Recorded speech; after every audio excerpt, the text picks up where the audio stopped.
Hey, I'm back, and I'm back with the book, which is doing so well. It looks like I'm going to go down to New Orleans for the week of Easter, and I'm going to be promoting it down there, which I'm very excited about. I haven't been to New Orleans in 2018. It's been too long. Well, as you know, a lot of things happened in the last couple of years. Hey, I've got some amazing reviews. One of them from the musician and composer David Amram, and he sent me a long uh, comment on the book, which I really appreciate. By the way, if you get in the book, please review it, hopefully favorably, hopefully with 5 stars on Amazon. That really helps. Uh, so David has been going to New Orleans since he was a kid, and I calculated that was in the 40s. I don't know. No, wait, I don't know. It's a long time ago. He's in his 90s, so what you have to do the math. His uncle, who was a merchant marine, loved New Orleans, and he knew David loved music and brought him down there. So one of the people that he met when he was in New Orleans was Professor Longhair. And here's David's comments on Professor Longhair. He accompanied him to a folk festival in 1975. So the professor was a one-man university to anyone who was interested and respectful of all the knowledge he had acquired from growing up in a city where music was part of everyone's life. He showed us all about his unique left-hand style, which he called rumba, which came from hanging out and jamming with the Cuban seamen and sailors when they came off their ships to spend a day or two on shore in New Orleans. He told us how much the Cuban seamen loved jazz, blues, country music, and all of our indigenous music, which they could hear on the radio or on records, and how they told him that they often tried to ship out to the port of New Orleans just to have a chance to see and hear and sometimes sit in with musicians from a city where all musicians were accustomed to sharing what they loved with others. The professor, and that was his nickname, Fess, Professor Longhair, said that the Cubans he met told him how New Orleans' second line reminded them of their homeland, where each neighborhood joined in to strut their stuff. So beautiful memories. And I really thank David for sharing that, because it's, one of the mysteries is why Professor Longhair played the way he did. And maybe somebody else has stated it more clearly, but it looks like David hit the nail on the head. There's a lot of traffic, between New Orleans and Havana, which of course stopped in 1960 and never to resume. In fact, I'm pretty sure Havana and New Orleans were major trading partners. So that obviously ended. But a lot of Cuban, and then you'll see from something that's coming up, a lot of Jamaican, a lot of Trinidadian. There was a lot of guys coming through New Orleans bringing a lot of different rhythms, and Professor Longhair picked it up. So inspired by David's letter, I put together a reel that is like a mini documentary on Professor Longhair, and it commences right now. But remember, this mini documentary is brought to you by this book, which I really hope you will get. I'm kind of shocked at some of the overwhelmingly heartfelt, positive responses people are giving. You work on something and you just work on it. You don't really think about how people are going to react to it. And the reactions I've gotten so far have been nothing short of amazing. So we will be raising the price. If we've got it marked down super low right now, and I'm going to keep it there to give everybody a chance to get it. But at some point, I am going to raise the price so we can make a few bucks on it, because Amazon, you better believe, takes a good share of the price. Anyway, here is our mini documentary on Professor Longhair. Enjoy. Well, people that influenced me was mostly my mother, because we was having fun during that time when she was teaching me to play music.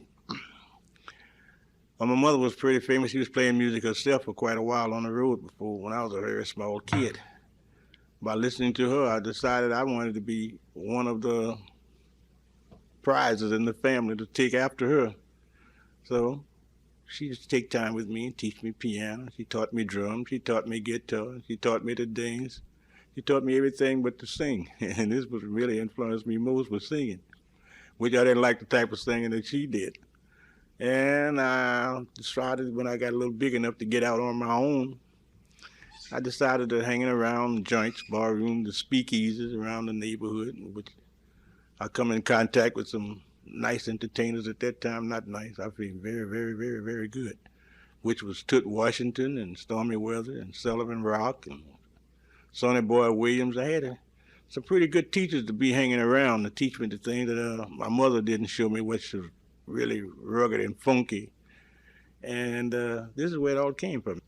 Where I got most of the inspiration from was hanging around the spiritual and sanctified churches. I just liked the soul they would put into things, what they were doing. And what I learned from Sullivan and Stormy and Toots and my mother, well, and I developed a little few things of my own, put the whole thing together and made a gumbo out of it. Truthfully, I never had the opportunity to go to school. I had to work. I had a sick mother and a paralyzed brother to try to help support at that particular time. I didn't have a father. So I played the drums a good while, and I run across some fellows playing in this place. It's towed down. It's been gone quite a while. This is called Calliope and Franklin. There's some old-time musicians there playing blues, piano, drum, bass, and guitar. They had them all upright basses then. So I asked him, would he teach me how to play the piano? He said he couldn't teach me. I had to watch. So after he finished with Boogie Woogie, in about 2 or 3 days, I was hitting over Boogie Woogie. And he said, well, you clever. He said, don't stop. See, if you keep it up, you're going to make a good piano player. So you got fast fingers. From that one number, Boogie Woogie, from there on, I started creating my own. I didn't know what I was playing, but it sounded good to me. Henry or Bird or Roland or whatever they wanted to call me, or Little Loving Henry or Whirlwind. They knew nothing about none of these names. But I wore long hair all the time. So some of them would call me Longhair. We wasn't able to buy no instruments. We had to make our own. We had little dime horns and screw the top off and put a cigarette paper in it. We just didn't have a drum then, so we got a soap box, and we used to go down and these big reels at the moving pictures and make a cymbal out of one and a snare drum out of the other. We get a tomato can. We make our different little tum-tums out of those, nail them on the box.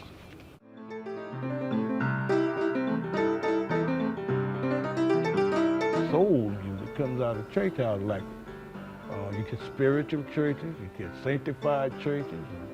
You ever been around any of those type of churches? What's the soul? They really get down. When they say get down, in other words, we're coming back to the musical world that we are in, they call it the boogie. You have trouble teaching the drummers? Definitely. Why? This is my hardest, because they can't give me the different beats that I want to hear. They call themselves drummers. They can't play with me. I have the opportunity to play with some Spanish boys and Jamaica boys. So these styles and the pattern that I hear, what they be doing, it just come naturally, come to me, and so I practice them. You said you were a rhythm piano player. Yeah. What do you mean by that? Well, I got a lot of rocking in what I do. You notice I never play nothing straight. Anything I do, I put a little pep in it, a little bounce, something to make you know that it's not a love song. And on and on and on. I didn't meet Toots or hear Toots until I was quite grown. But I came up playing Fess Longhair since I was a very young kid. As a boy coming up, I played it exactly as Fess did, because there were little rules, even though it seemed wild and random. There are little rules that you don't go against when you're really doing it.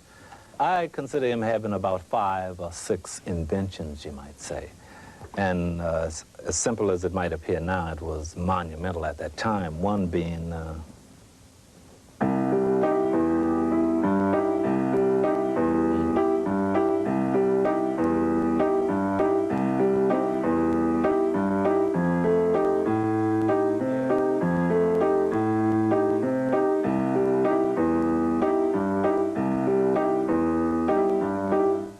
and so forth and so on. That was like Hey Little Girl, and later on it was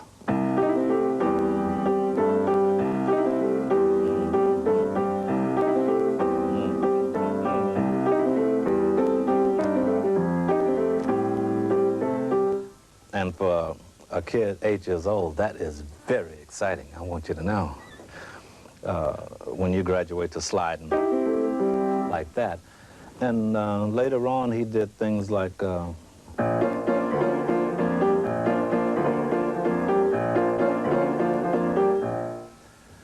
and after all of that and many other things, he came through with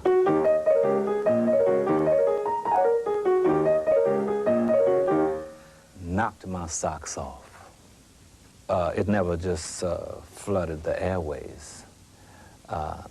They were always going after something a little more sane, you might say, a little more where everyone can know where 1, 2, 3, 4 is. And Fess, it would be all kinds of ways, because it was that crew coming down the street. You could hear that. In Fess's music, you can see the Mardi Gras Indians coming down the street. They had to do a little hunting because Professor Longhair had kept a low profile, to say the least. He wasn't recording it all, he wasn't performing much. He was hiding in plain sight, though, working as a janitor at a record store. But eventually, they tracked him down and persuaded him to come perform at the second year of the New Orleans Jazz and Heritage Festival. He agreed to perform for all 3 days at the Outdoor Heritage Fair. When the Times-Picayune published a preview of Jazz Fest acts that year, it only included the words, "A performance by Professor Longhair, described as a rhythm and blues great." In other words, people really didn't know who he was. And so on April 22nd in 1971, Professor Longhair showed up at Congo Square in a dark short-sleeved shirt with a couple of other musicians, including the guitarist Snooks Eaglin. They performed on the blues stage, which was actually just a small platform, enough room for a piano and a band. Most of the audience had never seen Professor Longhair, and they loved him. The crowd started to gather, drawn away from all the other music going on at the festival. On the second and third days, Fess showed up in a suit, and the crowds kept growing. And he was suddenly a star. Everyone knew his name, his face, and his music. Professor Longhair was reborn. Allison Minor started to manage his career, and he began recording again, performing all over the world. And he kept playing Jazz Fest, becoming one of the most beloved performers there in the 1970s. He played from 1971 to 1979 and was the traditional closer for the final day of the festival. On January 30th, 1980, Fess passed away in his sleep at age 61. My heart always has some Professor Longhair in it, in probably everything I do. If I was to play Wayne Kane's waltz, there's some Fess in there somewhere. Fess, far as I'm concerned, he was like, I says he is our Bach of rock in New Orleans, because he had inventions, and some were very, very, very slight, and he played a lot of rumba and rumba basses, things like that, and he had things early on like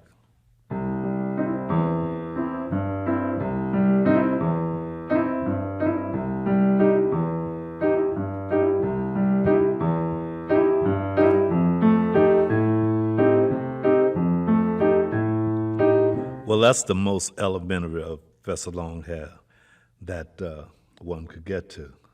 However, as Fess played on and on, we begin to hear things.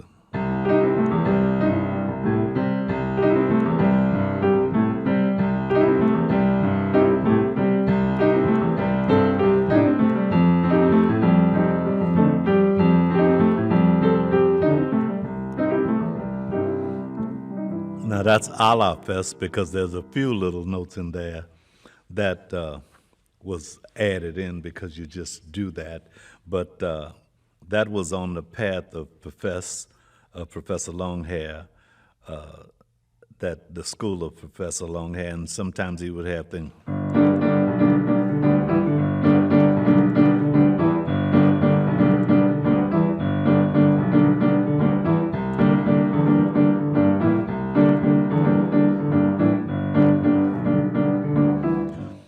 And that just was like nothing else that was going on at its time. Many things at during that time, nice little things, little tootsie music, while Professor Longhair was playing this really gutsy music and taking extra liberties and all this. Could that have happened, Alan, anywhere but New Orleans? I mean, it's such a unique gumbo, like you said, boogie woogie, blues, gospel, even the country trilling. Could it have happened anywhere else? Well, fortunately, America has many pits of music that they can claim. It's just that I feel that ours is the strongest. And the kind of things I'm talking about now, that could only happen in New Orleans, yes. It definitely was New Orleans. And the Professor Longhair, and I say that because I think he had about 6 inventions. And the last one that we know of is that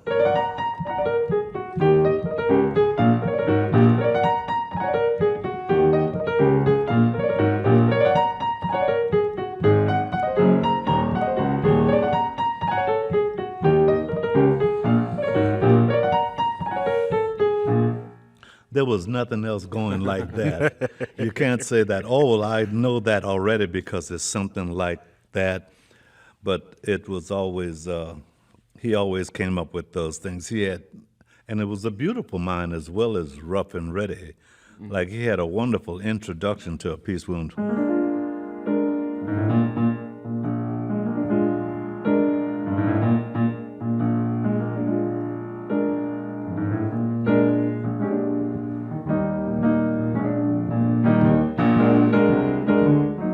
that to a hard-hitting, rocking guy like Fess, that's pretty beautiful. Professor Longhair was one of my all-time heroes back as a kid. I got to meet him as a little kid because my father was not only selling records, but fixing like PA systems and stuff around town. So They used to take old pianos like this one, when they couldn't really, put them together, they'd set them out on the street. Trash could pick them up. And we'd drag them in the house or in the alleys in different places. And I learned how to fix pianos this way. I mean, what didn't play, I'd get hammers off of one piano and put them in the other. And get the little pads that make the action down here. If it wouldn't work, I'd tie a cord string or thread in it and bring it up to the next notch and tie it in where the action would work, So I got them to play some keys with it and some didn't, But just with a broken piano that I had in the house, he taught me a lot. This is why I learned how to start cross-chording piano. If the key didn't play, it didn't matter to me. I'd find some other key to substitute,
This is a side of New Orleans most folks never see, the forgotten side of mourning.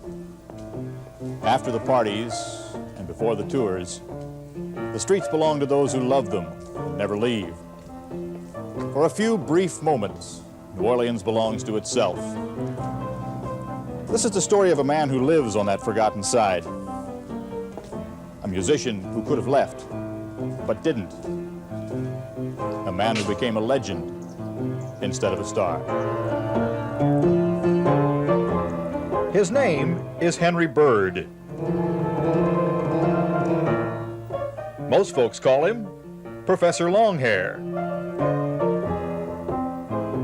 Bird never left New Orleans, never followed his fame, but most modern rock stars can trace their heritage to his pounding piano style. Well, I don't need nobody. Tell my troubles to. No. He is considered by many to be the father of rhythm and blues. Get up there, Bessie. Beat that.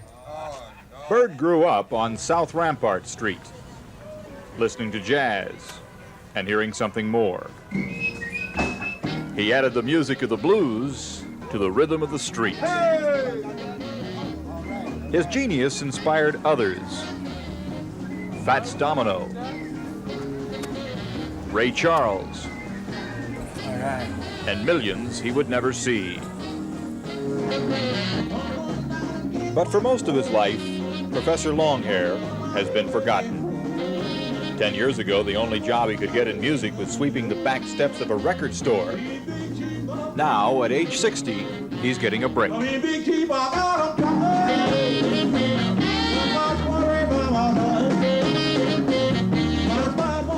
The professor is playing at a small club in New Orleans and accepted a few offers to go on the road, offers he's refused for 30 years. That's because his neighborhood was his world. Bird has helped raise 17 grandchildren.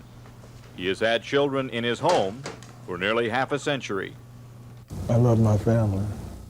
Without them, I don't think I'd lose a lot. I'd lose more than words could say, you know. They are my happiness, and this is my enjoyment. Like I say, I've been here a pretty long time. I learned a lot.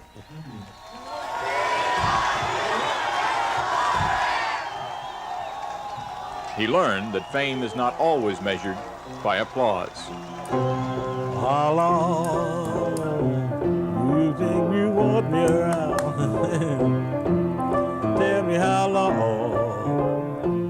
you think you want me around? Snoopy play. I didn't get rich. I didn't get wealthy. I wasn't successful in one way, but I made the grade in another. No real good love, yeah. Since my baby been gone.